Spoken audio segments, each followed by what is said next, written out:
Ben buraya bütün her şeyi anlatacağım burada. Çekiyorum. Bütün her şeyi anlatacağım.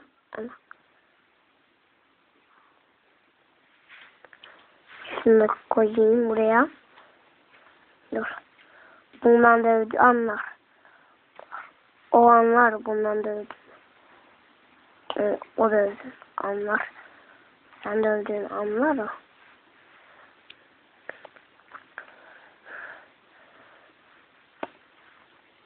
Evet sayın vatandaşlar. Ben görmüş olduğunuz şeyi diğerin kafasına vurmuş bulunuyorum. Ama şu anda diğer de benim kafama vurdu. Yani ikimiz birbirimizden kaldık. Aslında oldu ki sevgililer. Kendisi beyinsiz kendi kafasına vurdu.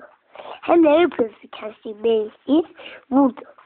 Ben de şimdi babayı aradım sevgililer. O yarın gelecek. Onun cezasını verecek. Hadi bay bay.